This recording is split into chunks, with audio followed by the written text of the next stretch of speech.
The war began in silence.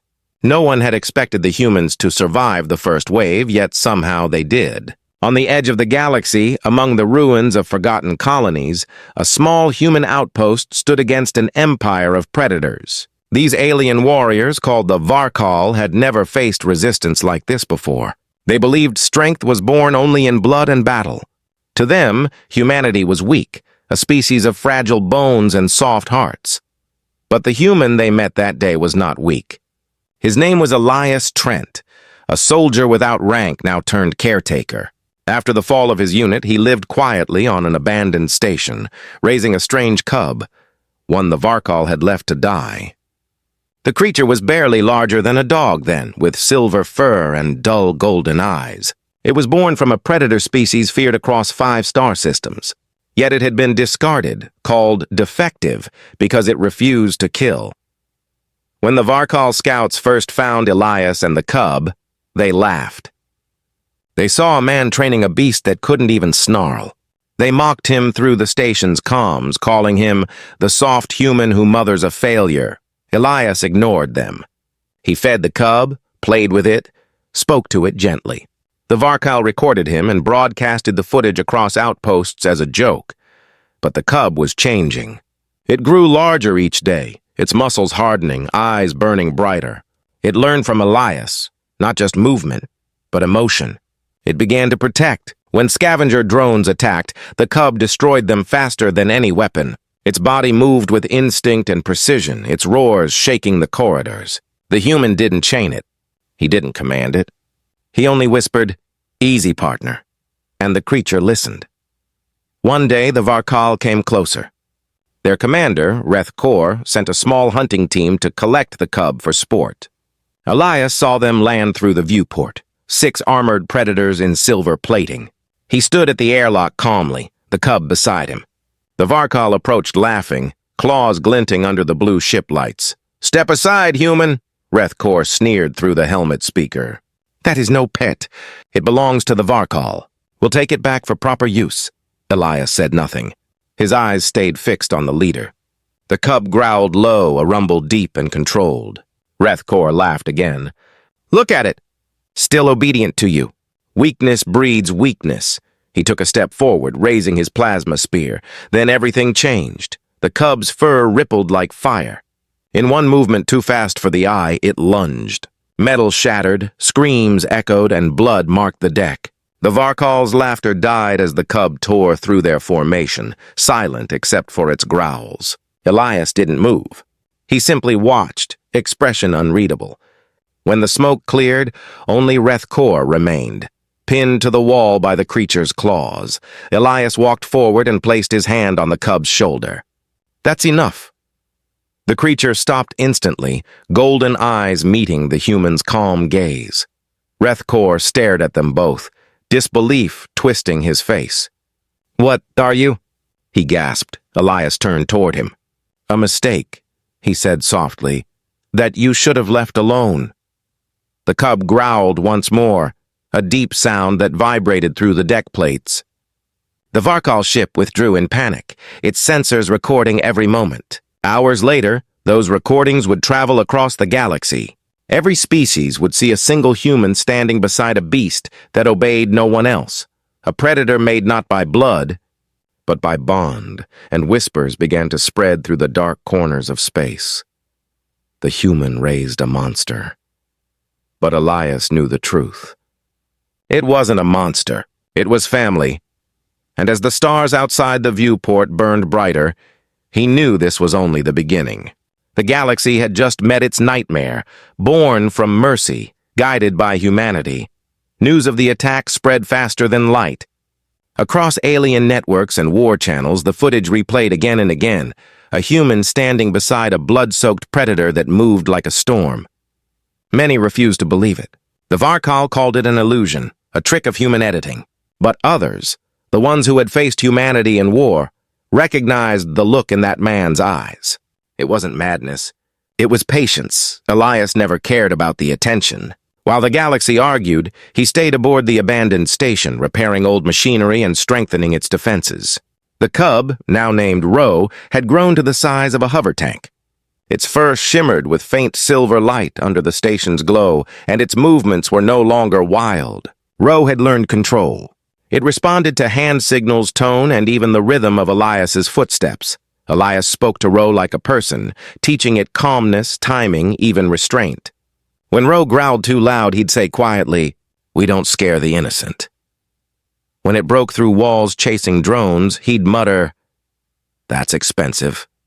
"Buddy." Ro would lower its head, almost ashamed. The bond between them had grown beyond logic. The Varkal, humiliated by their loss, planned revenge. Commander Rethkor, though injured, swore to bring Elias and his abomination back in chains. He wanted the cub as a weapon for his empire and the human as a warning to others. Secretly, he sent hunters to capture them.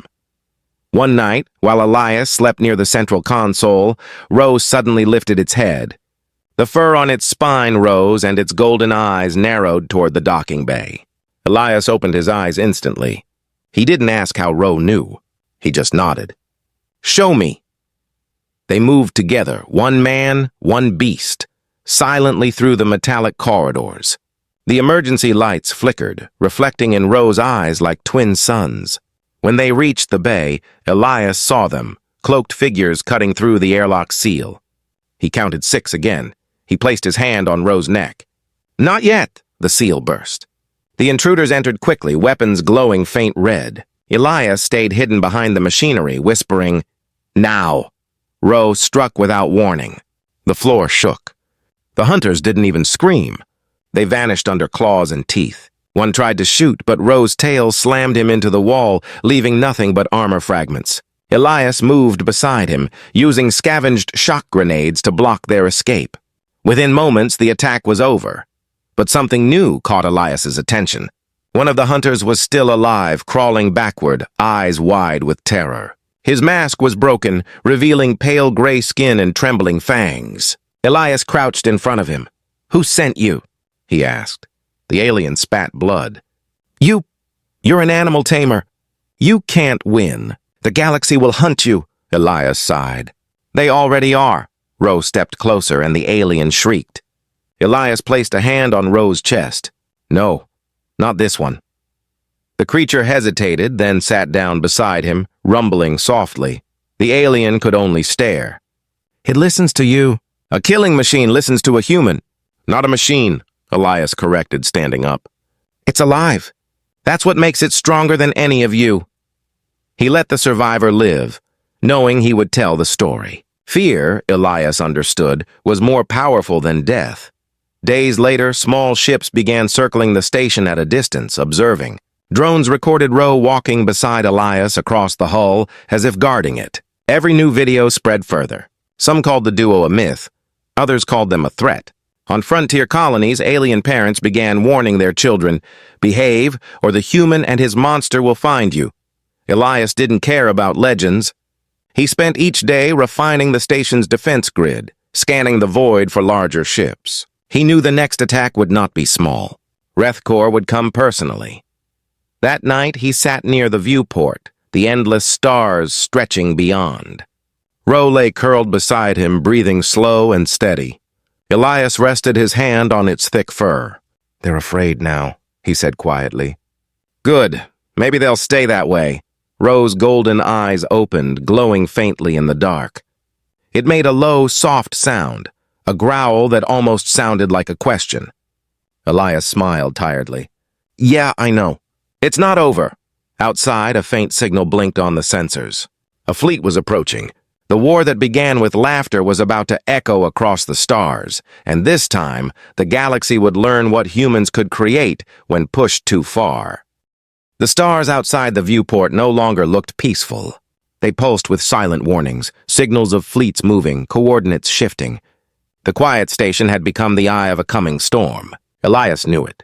He could feel the tension in the air like static before lightning. Ro sensed it too.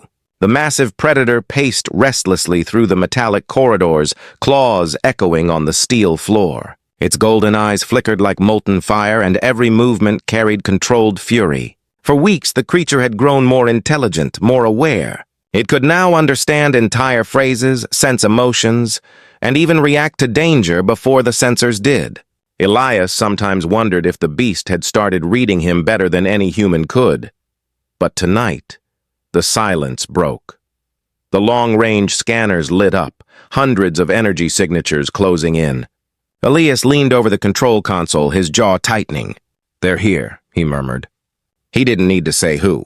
The Varkal fleet had arrived, led by Commander Rethkor himself. The same aliens who once laughed at a weak cub now came with battleships, drones, and firepower to burn a planet. The old station trembled as the first shockwave hit.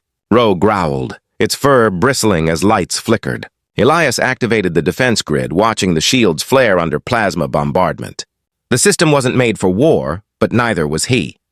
That never stopped either of them before. "Ro," Elias said softly. "Time to remind them what they started."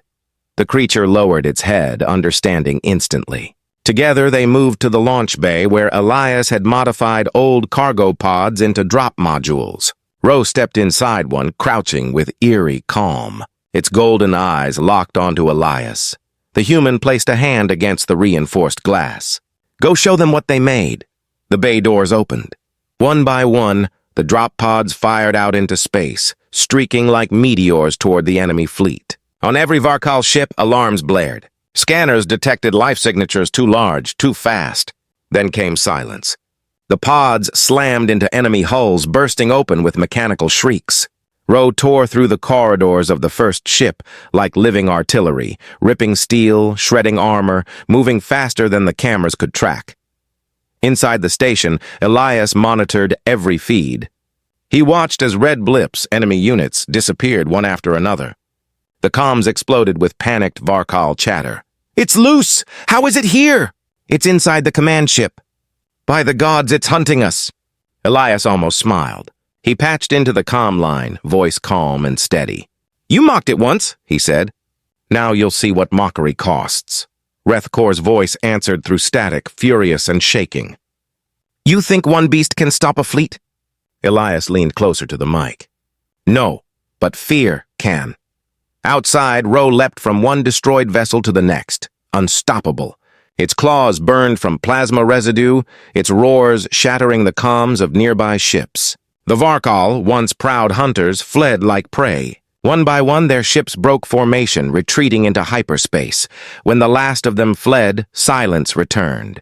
The battlefield floated with drifting wrecks and glowing debris. Through the smoke, Ro emerged, massive, scarred, alive. It landed on the station's hull, lowering its head to look inside the viewport. Elias met its gaze and nodded once.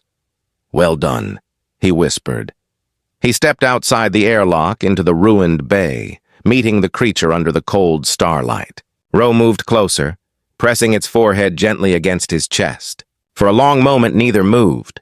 The war was over, for now. But across the galaxy, the story was spreading like wildfire. Transmission after transmission replayed the footage of a human commanding a predator that could crush fleets. Some alien species began questioning their dominance. Others prepared for revenge. And in the dark council chambers of distant empires, leaders whispered a new name, the human beastmaster. They no longer mocked the cub. They feared what it had become, and deep in the silence of space, Elias, Trent, and Ro stood side by side, man and monster, protector and weapon. Both knew this was not the end. The galaxy would return, stronger, angrier, but next time it wouldn't face a cub. It would face the nightmare humanity had raised. The wreckage of the Varkal fleet drifted through the void like a graveyard of metal. Burned ships, shattered drones, fragments of once proud warriors, all silent now. The galaxy had seen the footage. The human and his creature had done what no army could, broken an empire's pride. Elias Trent didn't celebrate. He never did. He sat in the control room of the station, watching endless reports stream in across the comm channels. Systems were quiet, but only for now. Victory was never permanent. Not in this galaxy. Ro rested beside him, its massive body coiled like a mountain of muscle and silver fur. The creature's golden eyes glowed dimly, scanning the shadows as if expecting another threat. Elias could tell it was restless. Too much killing, too much noise. You did what you had to, Elias murmured. They brought the fight here. Ro blinked slowly, its tail thumping once against the floor. The gesture was calm but heavy. The bond between them was now deeper than instinct. It was trust, raw and unspoken, but far beyond their quiet orbit, chaos had begun. The video of the battle spread across hundreds of systems.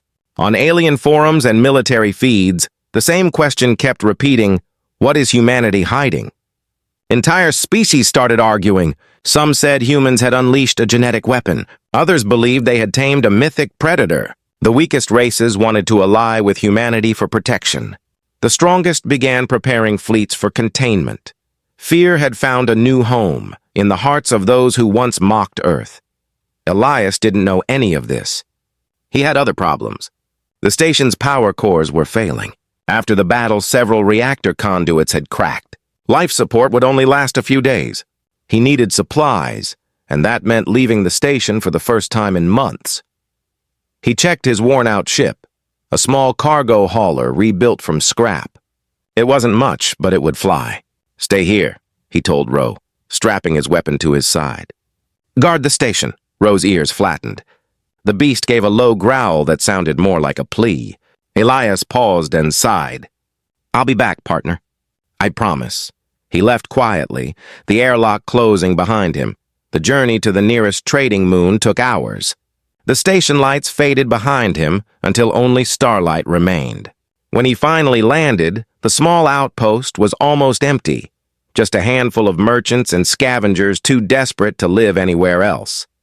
Elias kept his head low. Humans weren't exactly welcome these days. He entered a dim shop filled with old ship parts. The merchant, a four-eyed alien with smooth green skin, looked up nervously. You're human, it said, voice trembling slightly. Elias gave a small nod. Just here for reactor stabilizers. The alien swallowed hard. You're the one from the broadcasts. The man with the beast. Elias froze. He didn't deny it, but his tone stayed calm.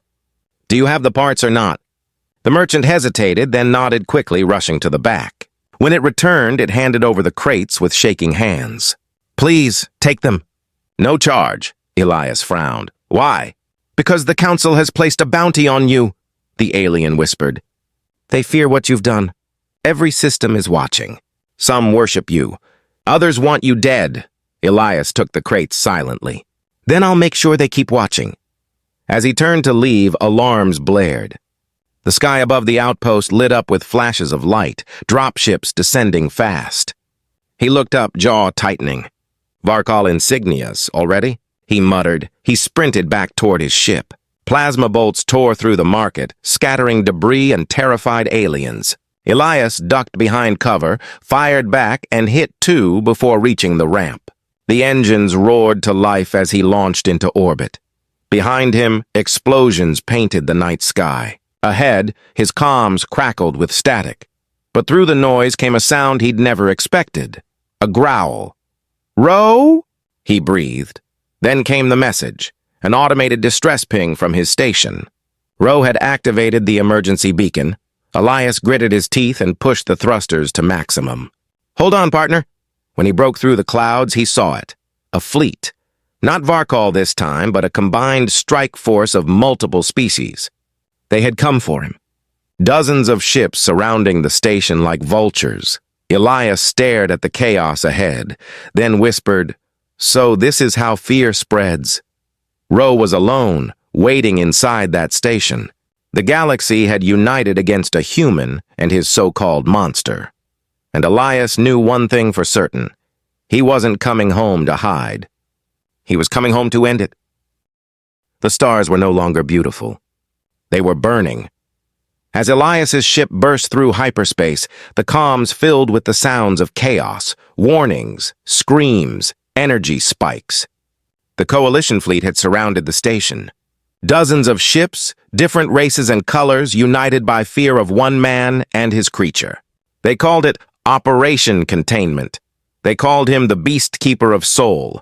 He called them fools. Through the viewport, the station came into view, his home and Ro's cage of steel and light. But the station wasn't quiet anymore. It burned. Drones swarmed across its hull, tearing at the metal like locusts. Missiles flared against the outer shields. Elias's jaw locked tight. He switched to the encrypted channel. "Row," he said. The response was instant. A low, thunderous growl through the comms that made even the ship's hull vibrate.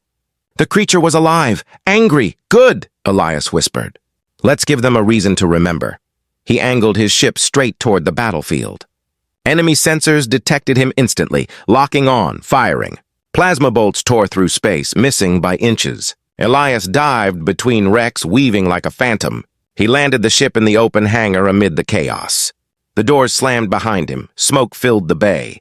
Sparks rained from shattered panels. And then he saw it. Ro. The beast towered in the half-light, larger than before, scars glowing faintly along its body. Its golden eyes locked on Elias, and for a moment, everything else vanished. "I told you I'd come back," Elias said. Ro stepped closer, pressing its head lightly against his shoulder. The air rumbled with the creature's breath. "All right," Elias said softly. "Let's remind them why they should have stayed away." Outside, the coalition fleet tightened formation. Hundreds of ships aligned their cannons at the station, preparing a synchronized strike. Their commander, a scaled alien with cold silver eyes, gave the order. "Fire!" The void lit up with fire, but before the first salvo hit, the station came alive. The defense grid, reactivated by Elias's manual overrides, surged with bright blue arcs. Ion cannons roared, cutting through space like lightning. Ro launched from the bay into the black void, wrapped in a customized exosuit Elias had built from scrap armor plating. It wasn't pretty, but it made the beast unstoppable. The first enemy ship barely had time to react. Ro hit it head-on, claws tearing through the hull, flames bursting outward. The beast vanished into the breach and came out the other side carrying part of the reactor core in its jaws. The explosion was so bright it blinded every sensor for seconds. Elias used the chaos. He took control of the drones, rewriting their friend or foe codes mid-battle. Half the coalition's own machines turned on them, diving into their carriers like swarms of metal hornets. Across the comms, panicked voices filled the channels. "It's the human! He's hacking our systems! The creature, it's everywhere! Fall back! Fall back!" Ro leapt from one burning ship to the next, using the explosions to propel itself forward. Its claws ripped through engines, tearing them apart like paper. The sound of its roars mixed with the sound of plasma fire.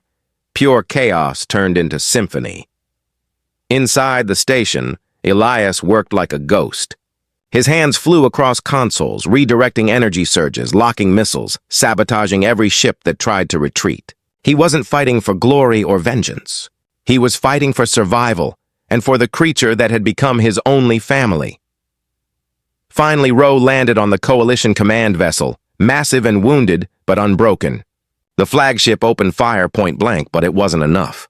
The beast tore through the bridge, ripping steel and circuits like flesh. The commander tried to draw his weapon, but Elias's voice cut through his comms, cold and steady.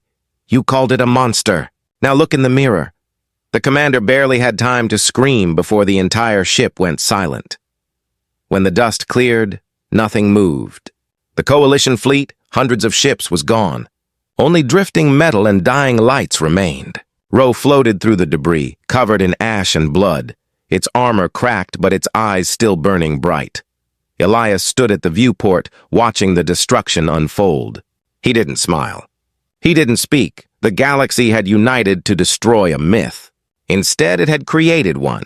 Every survivor who saw that battle would tell the same story. A human who defied the stars, and a beast that obeyed no god but him. And across every world, one phrase began to echo in fear and awe. They mocked the cub. The human raised a nightmare. Elias leaned against the console, exhausted, the faint hum of the engines his only comfort. Ro returned to the bay, limping but alive. The creature lay down beside him, and he rested his hand on its fur. "It's over," Elias murmured. But deep down, he knew it wasn't. The galaxy would never forgive what it feared, and fear had just found its master. The battle was over, but the silence that followed was worse. Wreckage floated across the void. Broken ships, shattered armor, drifting banners from once mighty fleets. For the first time in decades, the stars around that sector were empty of life. Only the old station remained, scarred but still standing like a defiant monument. Inside, Elias sat at the console, hands stained with soot, exhaustion carved deep into his face. Ro lay nearby, its breathing slow, heavy, steady. The creature's fur shimmered faintly in the emergency lights, every rise of its chest a reminder that it was still alive. Barely. Elias leaned back, staring through the cracked viewport. "You did it," he whispered. "You saved us both." Ro's golden eyes flickered open, glowing like molten suns. It gave a low rumble, soft, not angry, almost human. Elias reached out, brushing a hand across its fur. "Rest now. You've done enough killing for a lifetime." But peace was never going to last. Not for them. Across the galaxy, chaos had erupted again. Every species that had watched the destruction of the Coalition was now terrified. Governments fell. Armies defected. Priests and generals preached opposite gospels. Some said the human was divine wrath. Others said he was the end of civilization. Ships refused to approach his sector. Even scavengers stayed away. The space around Elias's station became known as the dead orbit. For a time, it was quiet. Days turned into weeks. Ro's wounds healed. Elias repaired what he could. They built a life again, not a peaceful one, but a familiar one. He talked to Ro as if the beast understood every word, and maybe it did. They hunted drifting drones, scavenged derelict ships, shared silence like old soldiers. Then one night, the sensors blinked. A single ship entered the system, small, unarmed, moving slow. Elias watched it drift closer, weapons ready but puzzled. It didn't match any known fleet. No insignia, no escort. Just a plain gray transport. When it docked, Elias met it at the airlock, Ro close behind. The door opened with a hiss and a figure stepped through. She wasn't Varkal nor human. Her skin shimmered faint blue under the lights, and her eyes glowed faintly white, like frost caught in sunlight. She wore no armor, just a traveler's cloak. "Don't come closer," Elias warned. "I didn't come to fight," she said calmly. Her voice was melodic, steady. "I came to speak," Elias frowned. "You represent who?" "No one," she replied. "At least not anymore. I was part of the Galactic Council's research division. I studied your kind, before they banned the topic." Ro growled low, but Elias raised a hand, signaling it to stay still. "You came a long way for a conversation." The woman nodded slowly. "They think you're a threat beyond measure. But I've seen the truth in your eyes. You didn't raise a monster. You raised balance." Elias stared at her. "Balance?" She took a slow step forward. "The galaxy has spent centuries feeding on strength and dominance. Every species believes itself apex. You taught them fear again. And fear is the only thing that humbles predators."